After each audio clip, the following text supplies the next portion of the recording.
Emily Carter had always dreamed of exploring the untouched beauty of the Amazon rainforest. A seasoned travel blogger with a love for nature, she saw the trip as a once-in-a-lifetime opportunity to bond with her 10-year-old daughter Sophie and husband Mark. The family of 3 flew into Manaus, Brazil, and after 2 days of preparation, they joined a guided ecotour that promised an immersive experience in one of the world's most mysterious and biologically rich landscapes. The group was small, just 5 tourists, 2 local guides, and a translator. Spirits were high as they boarded a long canoe and glided into the green maze of the jungle. The tour's base camp was nestled near the Rio Negro, an isolated outpost reachable only by boat. The first day was uneventful, filled with bird, insect photography, and cultural lessons from the guides. Emily documented everything, posting cheerful pictures of Sophie feeding monkeys and Mark standing under massive ferns. But on the second morning, something shifted. Mark awoke with a high fever and was advised to stay behind to rest at the camp. Emily was hesitant, but the trek planned for that day was supposed to be just a 3-hour loop through the inner forest to visit a sacred tribal site. Sophie begged to go, and Mark urged them on, promising he'd be fine by evening. By noon, Emily and Sophie, along with the other tourists and 1 guide, disappeared into the green. The jungle was thick, humid, and buzzing with life. But as the sun dipped lower, the group failed to return. The guide at base camp, a man named Luis, initially assumed they had extended their trek or taken a longer route back. Mark, still groggy from fever, tried to stay calm but felt a rising unease with every passing hour. By 5 p.m., the jungle had begun to darken, and there was still no sign of his wife or daughter. He began calling out their names, at first calmly, then frantically. The guides radioed for backup by nightfall. Panic had fully set in. The tour group that had gone into the forest was now entirely missing. No walkie-talkie contact. No flares, no sounds, not even echoes. The surrounding jungle, usually alive with chirps, howls, and movement, had grown eerily silent. Mark paced the riverbank, flashlight in hand, calling into the blackness, while the guides lit torches and combed the outer perimeter. No footprints, no broken branches, no snapped vines. Nothing suggested where they had gone. It was as if the forest had closed itself behind them. The next morning, professional rescue teams arrived from the nearest town. Drones were deployed, boats searched the river, and dogs were brought in. The rest of the camp was evacuated, but Mark refused to leave. He stayed behind, convinced that Emily and Sophie were still somewhere nearby. Days passed, then weeks. The deeper the search teams went, the more they realized something wasn't right. The jungle wasn't just unhelpful, it was withholding, hiding something beneath its ancient, leafy layers. Every trail seemed to lead to a dead end, and every trace of Emily and Sophie had vanished without a single logical explanation. As the days ticked by, what began as a missing persons case quickly transformed into something far more disturbing. The rescue team had expected to find traces: snagged clothing, discarded supplies, broken branches, or disturbed earth, but the Amazon offered none of these. Search dogs became anxious, then disoriented, often circling back in confusion or refusing to go deeper into certain areas.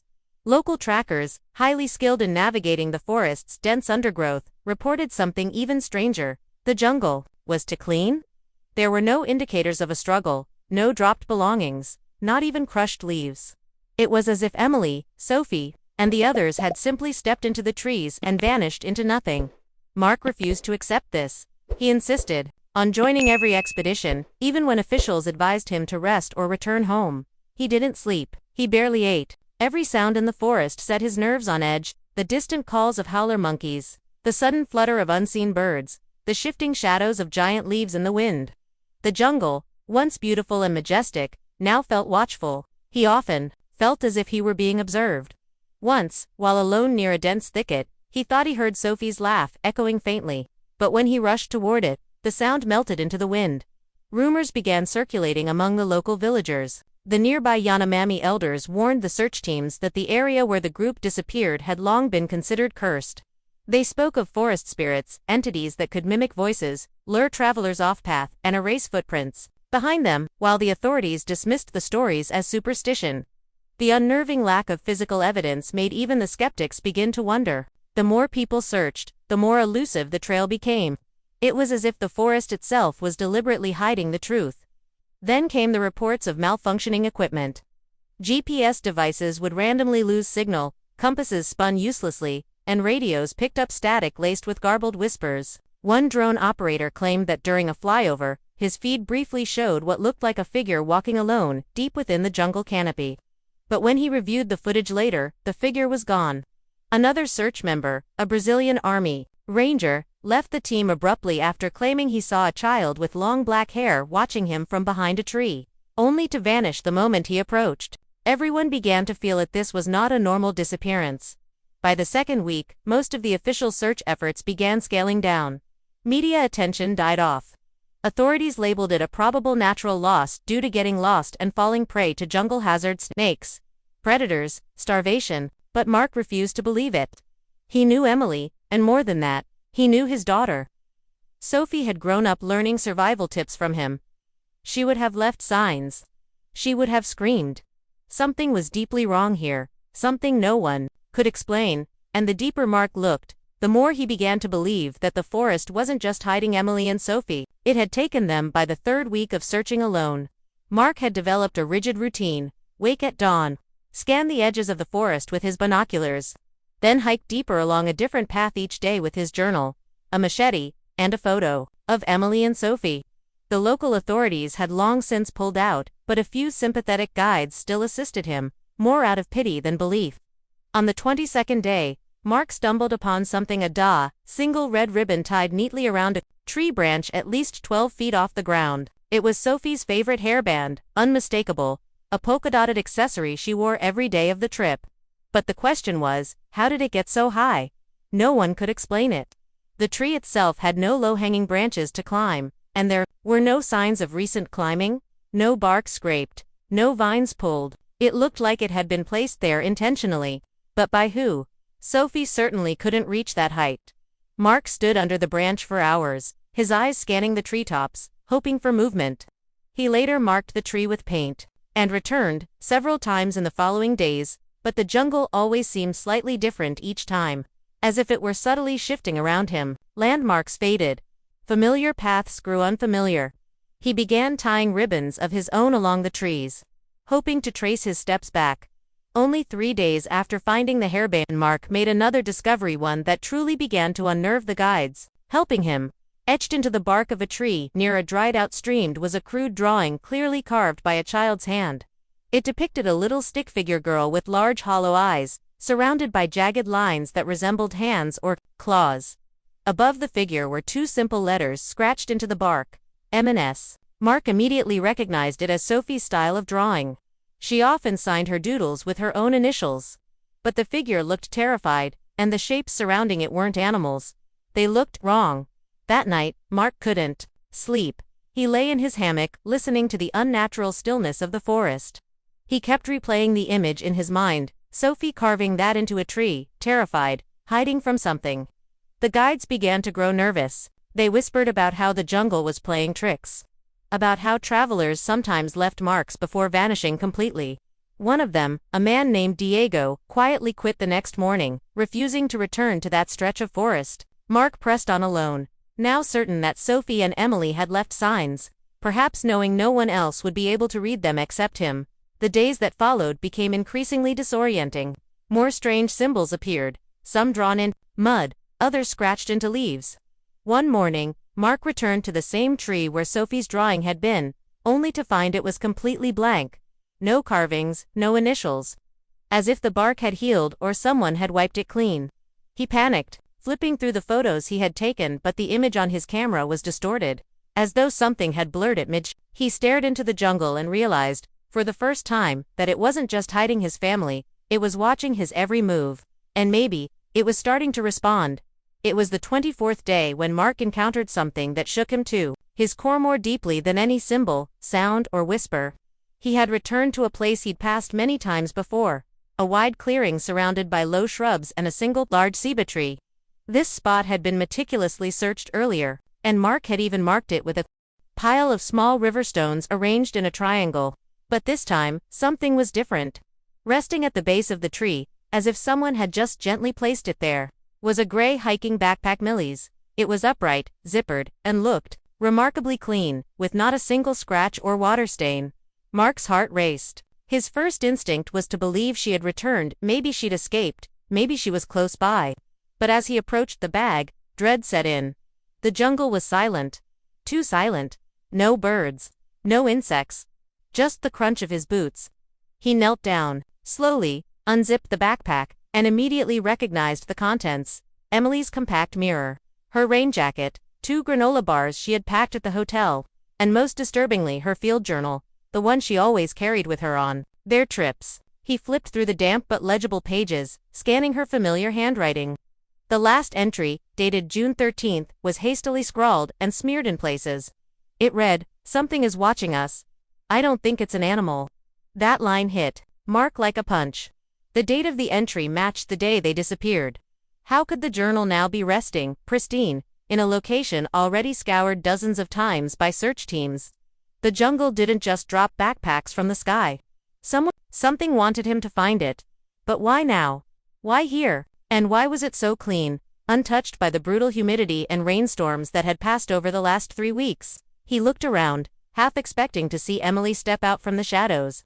But there was only the wind, and the heavy, oppressive, green all around him. Mark quickly took photos of the bag and its contents. Then returned to camp to show the remaining guide and tracker. Both were visibly shaken. One muttered in Portuguese, crossed himself, and refused to speak further. The other advised Mark not to return to that area, referring to it as Terra das Sombras, the land of shadows. But Mark, now filled with a toxic mix of hope and dread, was more determined than ever. He returned alone the next day, only to find that the backpack had vanished. The rock triangle he'd built was still there, but the tree's base was now empty. Undisturbed, as if no one had ever been there. He combed the area for hours, but the backpack and with it, Emily's journal were gone. Later that night, Mark tried to replay the events in his mind. Had he hallucinated the bag? He checked his photos and they were there. Blurry shadowed, but real. The coordinates in his GPS showed the same location. And then he noticed something even more unsettling. In the corner of one of the backpack photos, barely visible between the trees, was a faint outline of a person's face. Just a glimpse, pale, wide-eyed, expressionless, watching. The jungle wasn't just hiding Emily and Sophie, it was actively playing a game. It was leading Mark somewhere. But the question clawing at his mind now wasn't just where.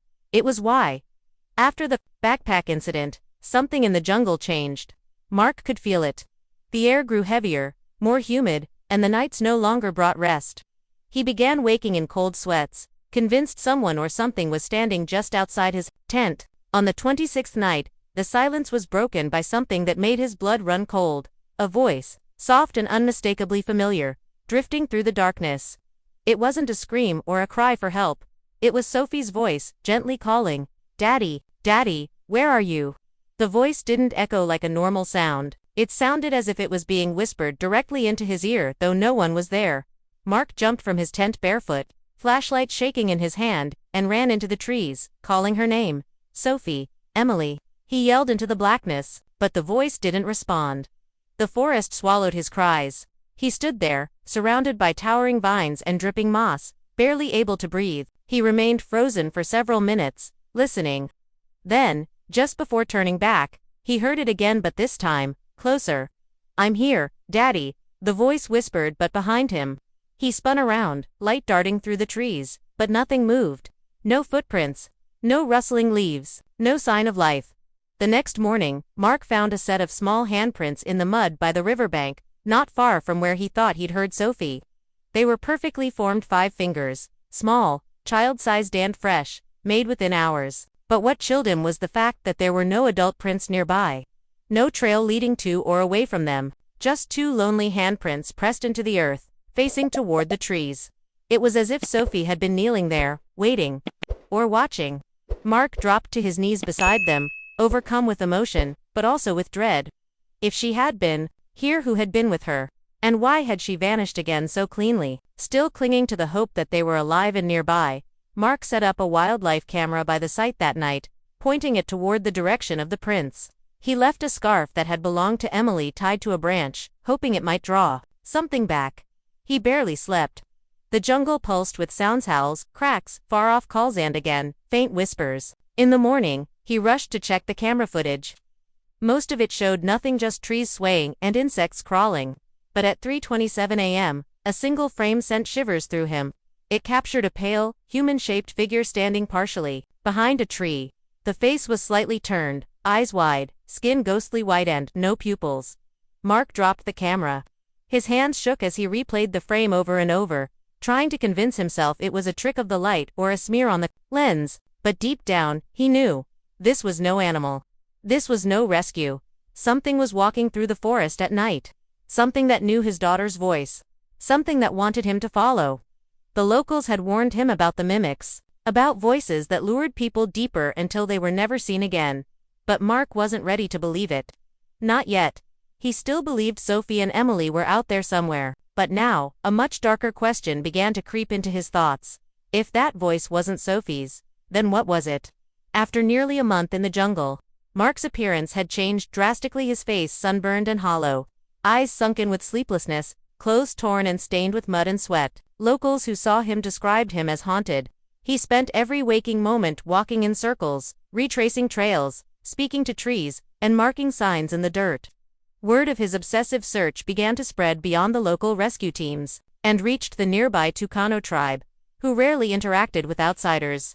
One morning, as Mark sat by the riverbank, half delirious and staring at Sophie's photo, he was approached by an elderly man with painted cheeks and eyes that seemed to hold centuries of knowledge. His name was Tupai, a revered shaman. Tupai did not speak English, but with the help of a translator, he asked Mark a single question: "Did you hear the voices?" When Mark nodded slowly, the old man grew visibly distressed. He explained, in measured tones, that the part of the jungle where Emily and Sophie had disappeared bordered a region the Tucano refused to enter at Tehasile, or the Silent Land. According to legend, this area was cursed, inhabited by a spirit known as Yara, the she who sings. Yara, he said, lures people with the voices of those they love most. Once a person hears the voice and follows it, they are never truly themselves. Again, the tribe believes that the jungle doesn't just consume people, it transforms them. Mark listened, torn between disbelief and dread. Tupai showed him a crude map burned into a piece of bark. The Silent Land was marked with vines, eyes, and an open mouth. He warned that those who entered would see things that weren't there, or worse, see things that wanted to be seen. Tupai then gave Mark a charm made of woven reeds and feathers, instructing him never to remove it. "It won't stop the spirit," the translator said, "but it might confuse it, buy you time." Mark didn't want time. He wanted answers. He wanted his family. And so, against every warning, he decided to go beyond the map's edge. The shift was immediate. The air grew stiller, heavier, too quiet. Even the insects seemed to avoid the place. The jungle floor was damp, but strangely undisturbed, with vines that looked like they'd never been cut or walked over. Trees twisted unnaturally, as if bending to look at him. Every step he took made him feel more detached from time. He marked the trees with chalk as he'd done before, but when he turned back moments later, the marks were gone. His compass spun uselessly in his hand. He stopped and shouted for Emily. For Sophie, there was no echo, just silence, and then her laugh again. Sophie's laugh, soft and playful, as if she were playing hide-and-seek just beyond the trees. Mark stumbled forward, adrenaline flooding his limbs, heart pounding like thunder. He followed the sound without thinking, without checking direction, deeper into the forbidden area. The undergrowth thickened. Shadows seemed to stretch unnaturally, wrapping around trunks and blocking his view. He reached a small clearing and found a circle of stones with strange carvings, ancient and worn. In the center was a child's shoe. Sophie's. He fell to his knees, clutching it, sobbing. And as he looked up, eyes filled with tears, he saw something move behind the trees, a figure, slender and still, watching him with a head tilted slightly, too slightly. A human shape that was almost right but not quite. On the 63rd day of his search, exactly 9 weeks after Emily and Sophie vanished, Mark wandered deeper into the Silent Land than he had ever dared before. By this point, he no longer recognized time. Day and night blurred into a humid, green haze. The forest felt like a living thing, breathing and pulsing all around him. His camera batteries had died days ago. His compass was useless. But something unseen kept pulling him forward, something that made him feel both terrified and tethered. He followed instinct more than direction, guided by flashes of memory and the faint, lingering echo of his daughter's voice, now so familiar it felt burned into his mind. It was just after sunrise when Mark stumbled into a clearing unlike any he had seen. The air was unnaturally still. The light filtered through the trees in strange, sharp beams, illuminating what looked like an overgrown altar made of stone and bone. Surrounding the area were wooden masks nailed to trees, hand-carved faces with hollow eyes and twisted mouths. At the center, beneath a blanket of dry leaves, he found something partially buried. With trembling hands, Mark brushed the debris away to reveal a small mirror, its surface fogged and cracked. And next to it, Emily's wedding ring resting neatly atop a faded cloth tied with twine. The moment he touched the ring, the forest went silent, absolutely silent. Not even the wind stirred. Mark lifted the mirror slowly, wiping the glass with his sleeve, expecting to see only his own reflection. But what he saw instead drained the blood from his face. In the mirror's warped surface, standing directly behind him, was Emily. Her eyes were black and wide, her skin pale and wet as if she had just crawled out of the river. And beside her, holding her hand, was Sophie, expressionless, staring straight into Mark's eyes through the mirror. He spun around in a heartbeat, but no one was there. The jungle behind him was empty. Mark dropped the mirror in panic. But it didn't shatter, it thudded softly into the earth like it had been absorbed. He stared down at the ground, breathing heavily, and then noticed the ring on his palm was no longer there. It had vanished. Just like the footprints, just like the drawings. He began to shout Emily's name, over and over, louder, more desperate. But all that answered him were soft echoes, his voice bouncing back from directions he hadn't shouted into. And then, another voice joined his own, whispering the same name. Emily, it hissed, in a voice that almost sounded like him, but just a bit too distorted, to hollow. His body began to tremble as the forest closed in again, seeming to slither, shadows lengthening, shapes shifting in his periphery. For a moment, Mark felt completely weightless, like he was floating between reality and dream. He didn't know how long he stood there, frozen. Hours, minutes, days. Eventually, someone found him. A fisherman from a distant village spotted a man standing knee-deep in the river, staring blankly into the trees, whispering to no one. Mark was barefoot, his clothes soaked and torn, and his hands clutching something invisible. He didn't speak. He didn't blink. And when rescuers brought him to safety, he said nothing. But even now, when alone, he sometimes lifts his hand and stares at the space where a ring once rested. To this day, Emily and Sophie Carter have never been found. No remains. No confirmed sightings. Only a man, once a husband and father, left hollow by what he saw and heard in that forest. Mark Carter remains in psychiatric care, still unable to speak a single word about what happened in those 63 days. But every so often, nurses report seeing him clutch an invisible object in his palm and whispering softly to someone who isn't there. Some say the Amazon swallowed them whole. Others believe they became part of something ancient, something waiting in the jungle long before we ever arrived. The locals still won't go near the silent land, and no new expeditions dare cross its edge. But one thing is certain, not all who vanish are lost, and not all who return come back alone. So if you ever find yourself deep in the jungle and hear the voice of someone you love calling your name, don't answer, because it may not be them at all. Asterisk.